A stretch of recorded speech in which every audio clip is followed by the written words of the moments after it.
Jai Shri Mataji. Good morning, everyone. Let's bow down to Shri Mataji. Raise our Mother Kundalini and put Bandhan.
Shri Ganesh Mantra.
Now let us listen to Shri Mataji's speech.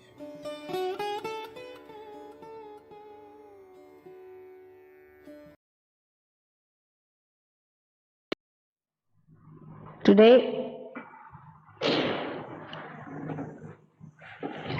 there are many new people I see again.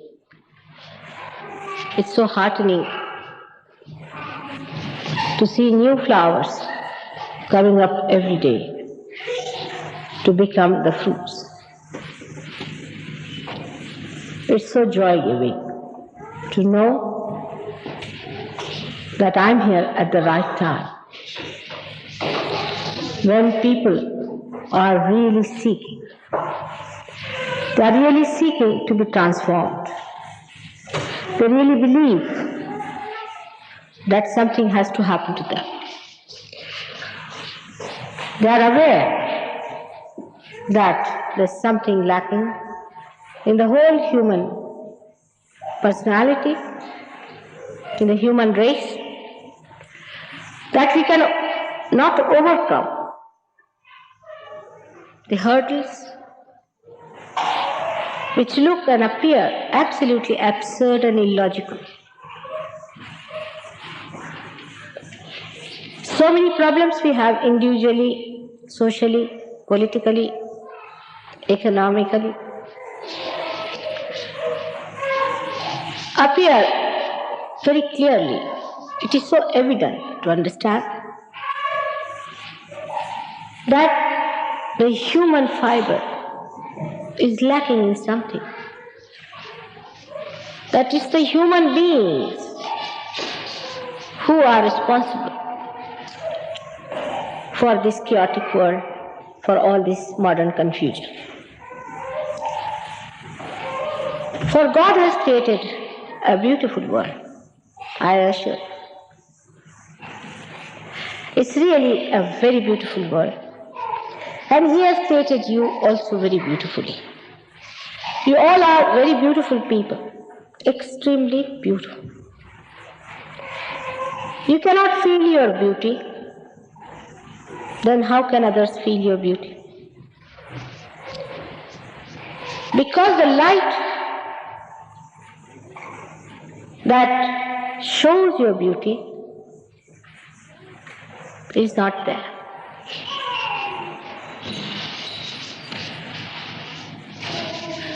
You have fragrance, which is the fragrance of all the flowers put together.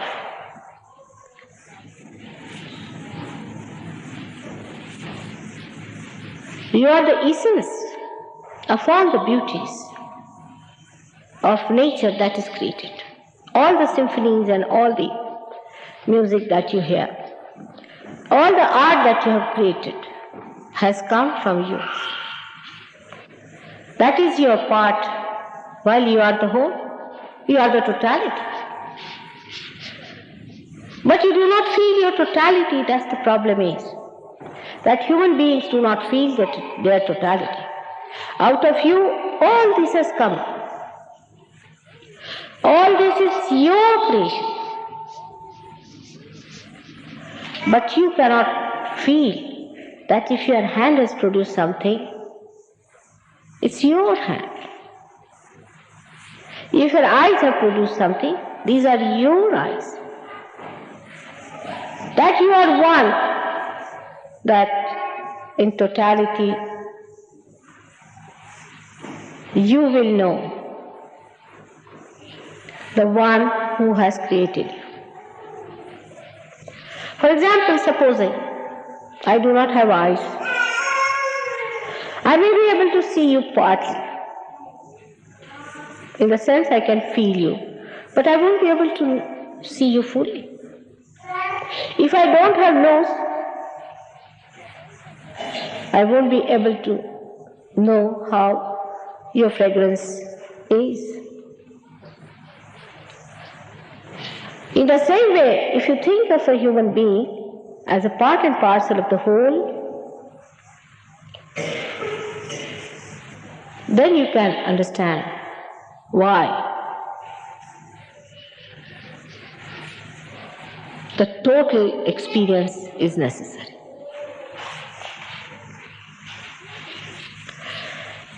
You have to feel that sitting down here, you can know about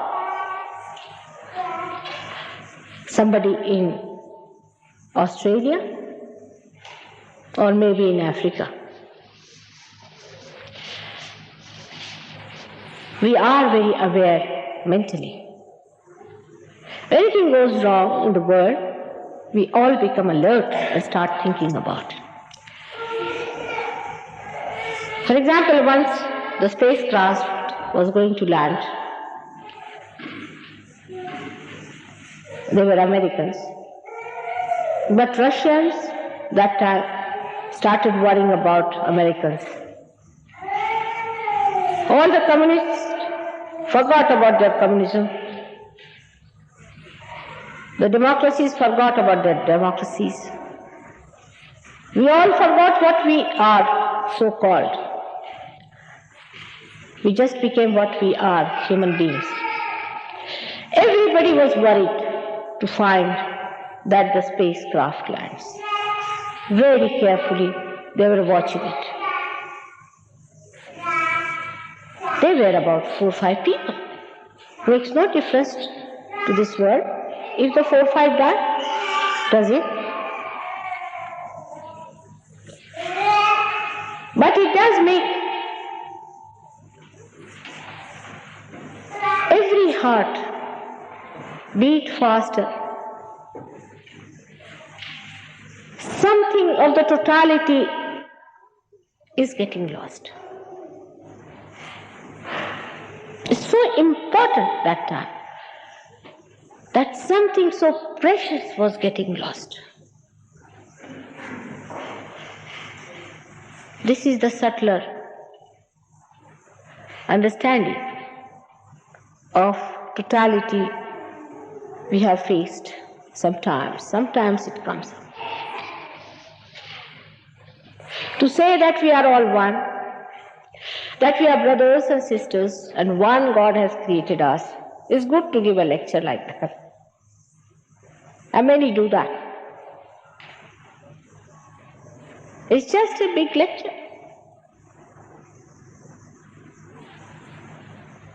To feel that you are one, something has to happen. Your heart has to be opened out. Not rationally. Through your brain, if you think something, it will have its limitations, as rationality has its limitation. Your heart has to open up. And what resides in that heart, in the lotus of that heart, is your spirit, is your Atma.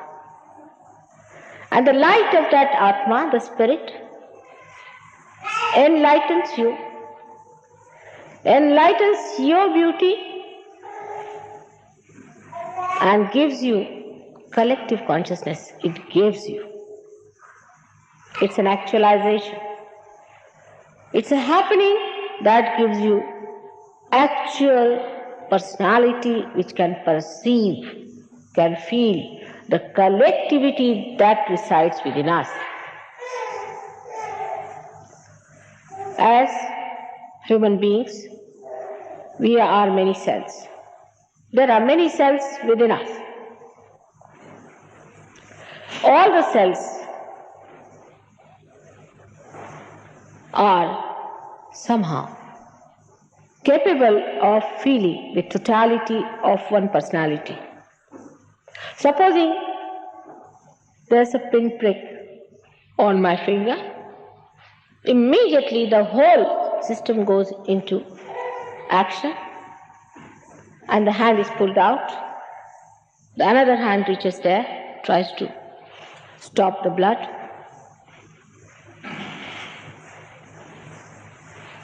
The whole body feels unhappy and you say, or something like that. All the cells are in unison. Whether there is emergency or not.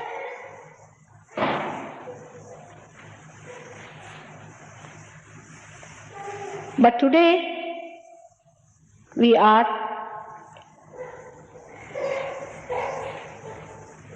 in the modern times.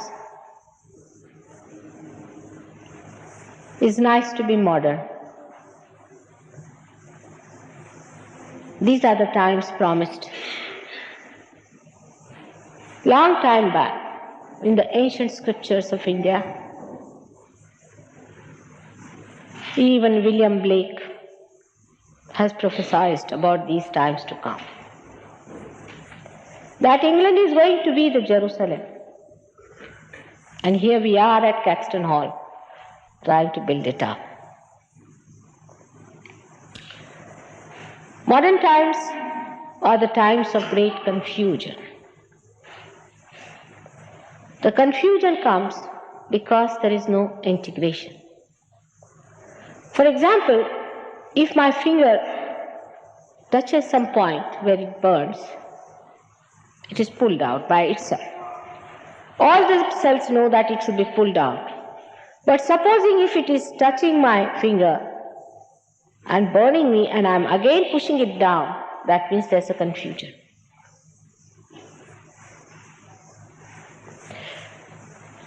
And this kind of confusion exists when there is no integration among cells. In the same way, in the human beings, there are different cells, and if they get disturbed and non-integrated or disintegrated, then the confusion starts. When your physical self, mental self, emotional self, and spiritual self are not integrated, then there is a confusion in a personality.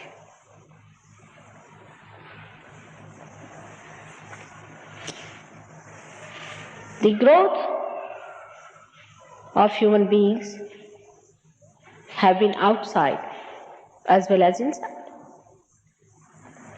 As you have been growing outside, there has to be growth inside.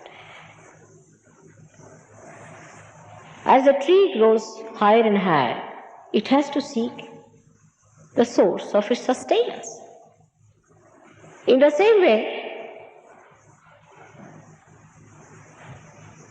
the totality of human race, which has advanced outside too much, is seeking, the totality is seeking the source inside. You are the cells of that totality which is seeking inside, and not the ones which are seeking outside. That's why I say that you are the seekers of truth, because the source of all the sustenance is the truth, is the joy, the bliss, and the vital life force within us, which has given us all this power to produce outside, to create outside. That is why in these modern times only, there are so many seekers. There were never so many before, I can assure you. because I am quite an ancient personality. And it really gives me the greatest pleasure to know that somehow this outward growth has led to this kind of a mass seeking, and that there are so many people just ready to reach that point of source.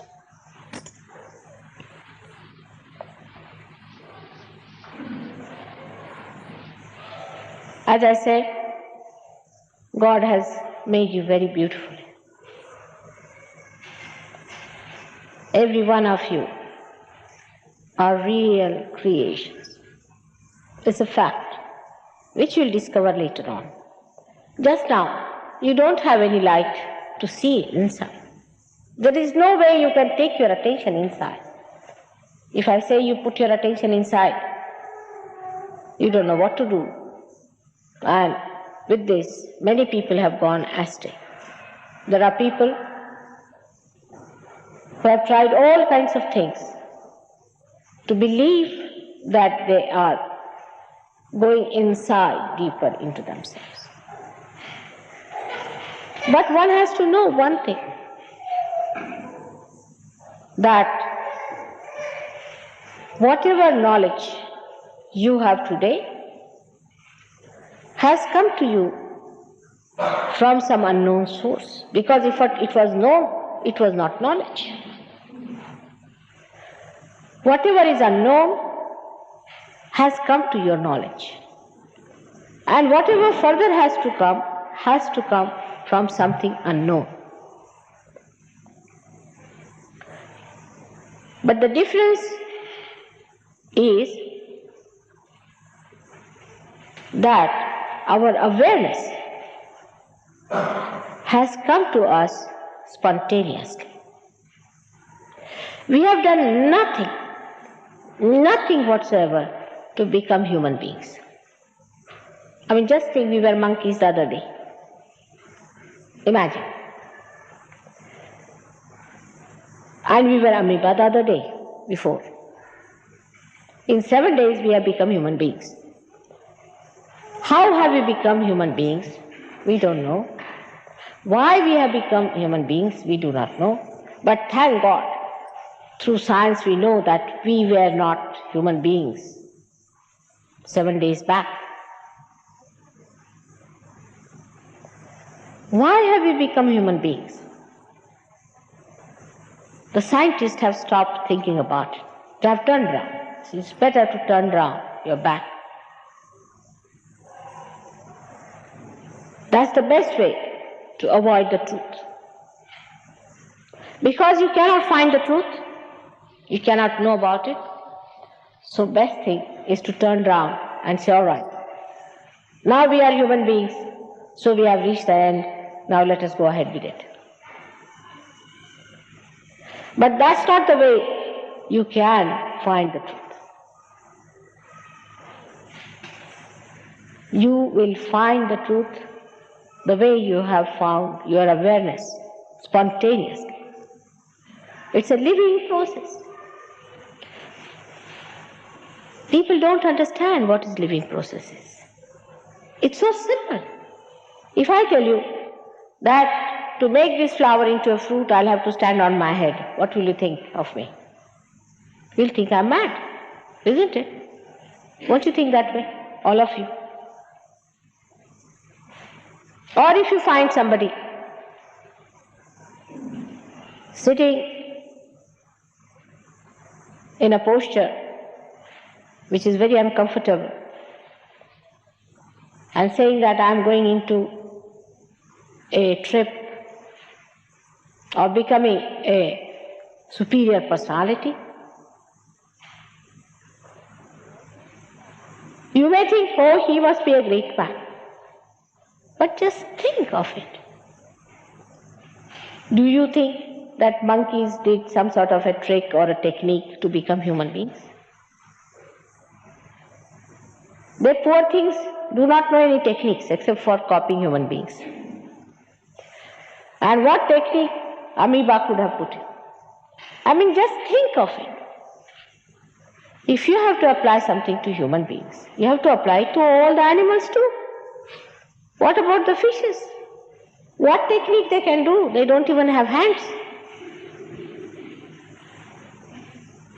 Or only you are the people who have to do something special to become something higher.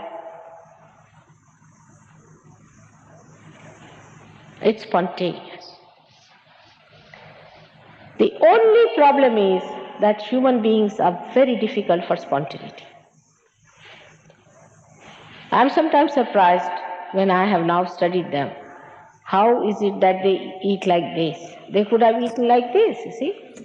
Because to do something straight is difficult for human beings.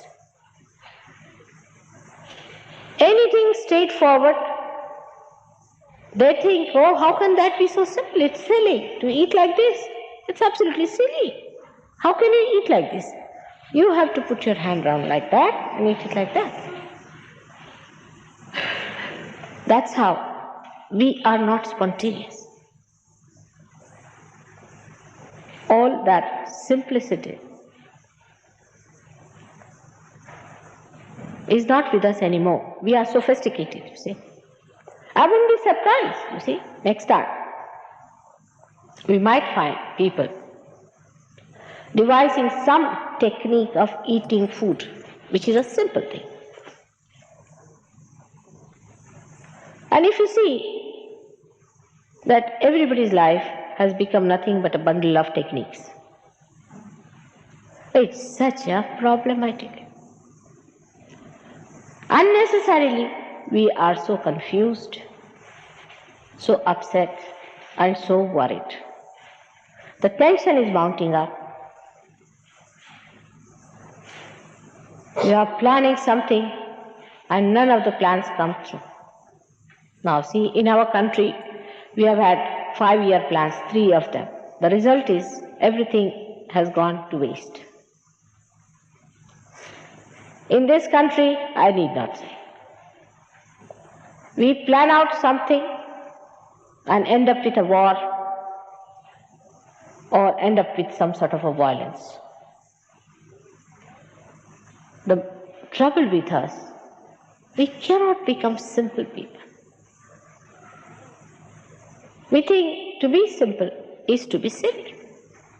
But simple people have a sharp intelligence, extremely subtle intelligence, and they reach the point much faster than a complicated one. Naturally, because he goes straight while the others go round, round, round, round, round. And that's why when I tell people that Sahaja Yoga is a spontaneous living process, they think it is silly. Why to do that? You cannot do it. I'm sorry. It's your right. You just have it. You don't even have to ask permission for it. Even if you go to somebody's house, you have to ask permission. Should I telephone? You cannot think of such a right that you don't have to ask any permission. It's your own. It's your own property. So much own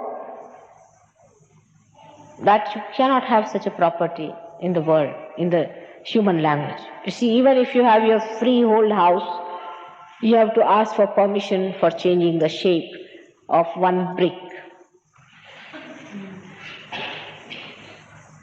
No permission is needed. It's your own right. It's your birthright. But still, whatever I may say, you won't understand how much it is your own, because there's nothing that is that own. It's not comparable.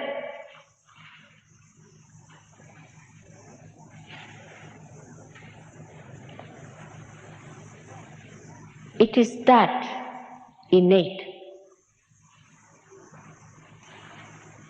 something that is beyond human comprehension. Now, there's no map here.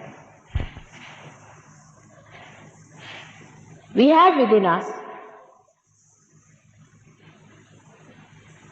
a being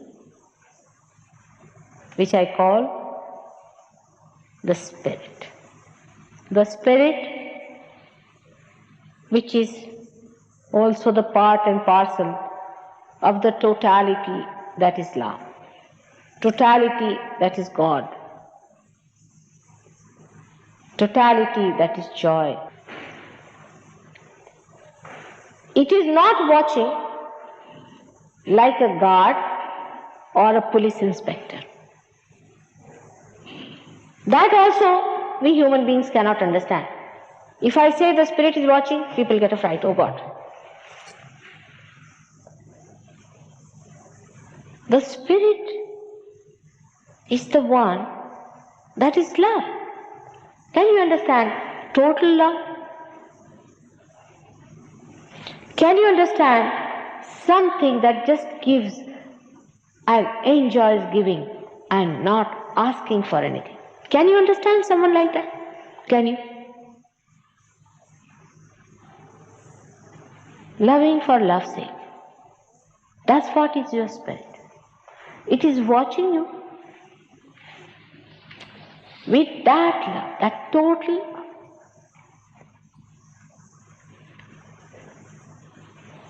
That totality of love is watching you to give you that what it is. Now here I would say you are the Spirit and you are this self, another one, which is this awareness, this human awareness which you have got. This human awareness has to be enlightened by that totality, that Spirit.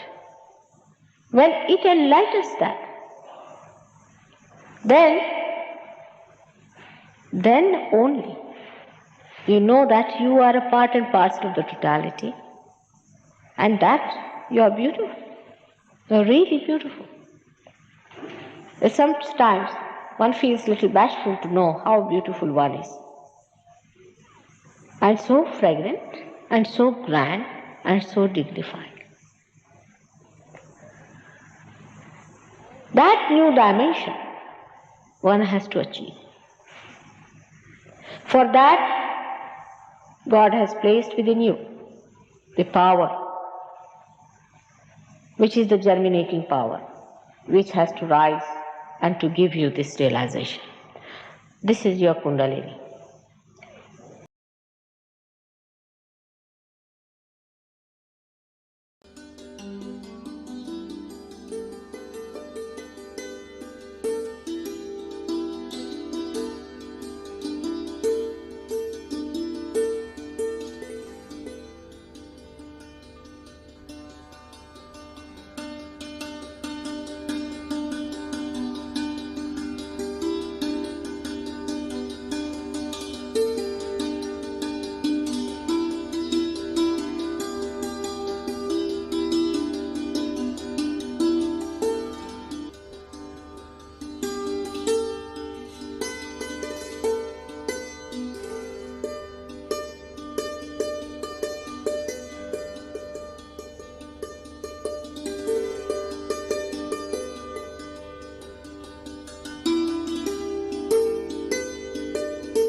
देवे नमो नमः।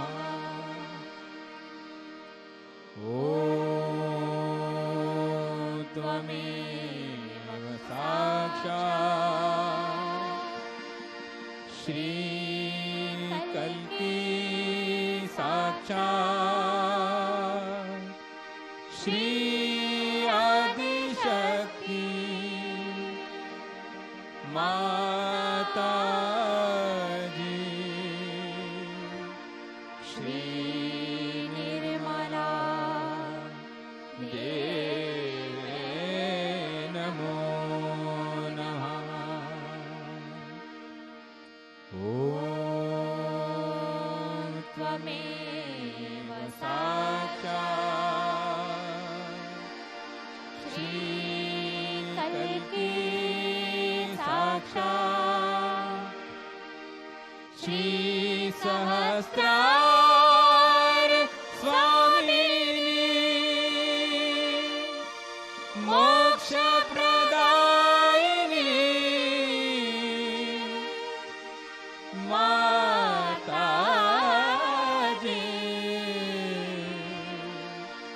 श्री निर्मला देवे नमो नमः। श्री निर्मला देवे नमो नमः। श्री निर्मला देवे नमो नमः।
Thank you, Shri Mataji, for giving us this opportunity to do collective morning meditation. Thank you very much.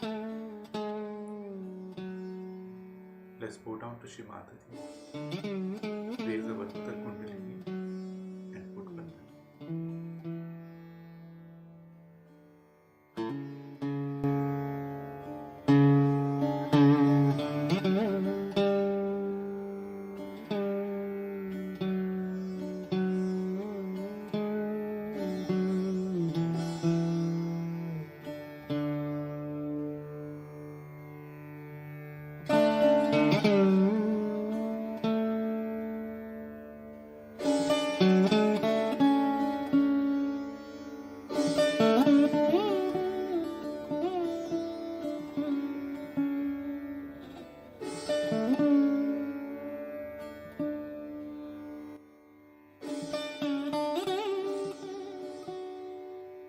Let us join tomorrow again as we continue our collective morning meditation. Jai Shri.